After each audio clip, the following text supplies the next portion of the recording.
We're all well aware of the fact that Pakistan faces many challenges with regard to its criminal justice system, and that, of course, also includes our prison system.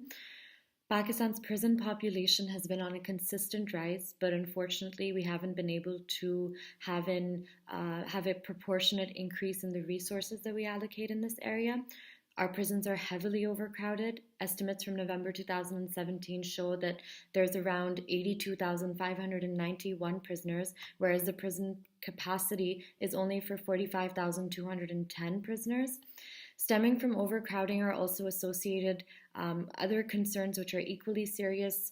Firstly, there are shortages of food and safe, clean drinking water. Secondly, there are shortages of lavatories, which of course creates unclean and unhygienic prison conditions, and this results in the spread of diseases such as. Thirdly, there's shortages of medicines and medical facilities. This especially negatively affects those that require special medical services. So, for instance, sick patients or those who are differently abled. These are all massive human rights violations. Another serious issue is that of torture. There are some seriously disturbing incidents that have come up reporting torture. Some cases are not even reported due to the prison rules that are in place at this time. What's especially worrying is the lack of separation between juveniles and adults. This also means that children are thrown into the same jails as potential or convicted murderers and rapists. Now, I could go on about the problems that we face, but I want to present 5 major recommendations to try and resolve the problems we face in this area.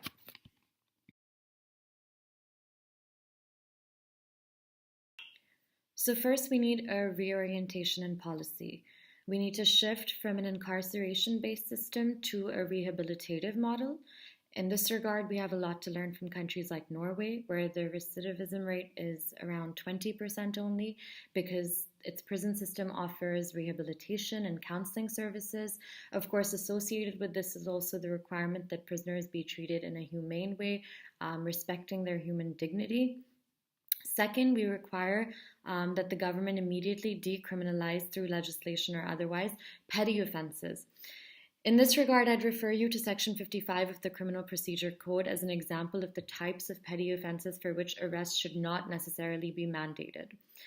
Third, we require amendments to the Prisons Act and the Prison Manual. We also require stricter implementation of some already existing rules. So, for instance, Rule 231 of the Pakistan Prison Rules of 1978 lays out a standard for the segregation of prisoners. It says women should be separated from men, juveniles to be separated from all other prisoners, civil prisoners to be separated from criminal prisoners, under trial prisoners to be separated from convicted prisoners, and so on and so forth. This, of course, needs to be implemented more strictly, which hasn't really been a priority of provincial governments, and considering the fact that post 18th Amendment, prisons fall within the authority of provincial governments, there has to be a concerted effort on the part of each provincial government to actually enforce these standards. These standards of treatment, the standard of separation that exists the world over. Also, fourth, there is a need for capacity building and training programs for prison staff. There's also a need for intensive training on police to reduce the pre-conviction detention, which results in overcrowding of prisons to begin with. The police departments in Pakistan have serious financial and other resource constraints, which result in their inability to produce prisoners before the courts in a timely fashion, and these delays are common but entirely unnecessary. If there was, for instance, a code or a standard operating procedure developed not just at the federal level but also at the provincial level, and ensuring coordination between the federation and the provinces in this regard, this could be easily overcome. Lastly, prison reforms can't be carried out in isolation, considering the fact that around 2/3 of our prison population is either still awaiting or undergoing trial. There's a clear need to improve our criminal justice system simultaneously while implementing prison reforms. This requires legislative changes, for instance, decriminalization, as I mentioned, of petty offenses, introduction of alternatives to prison, such as community services. And also, there's a need to have some kind of code on the provision of legal aid, because there are those in these prisons who do not have the financial resources to arrange lawyers or legal teams, and therefore they continue to languish in jail.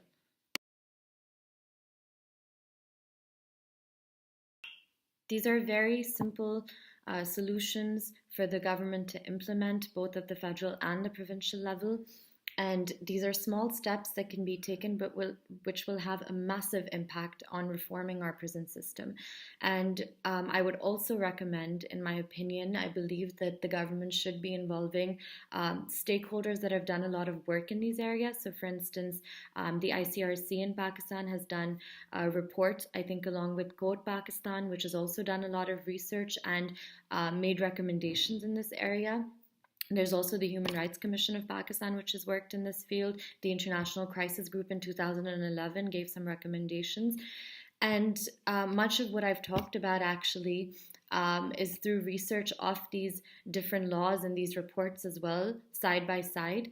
Again, like I said, these are very simple solutions which will have a massive impact on the current situation of prisons in Pakistan.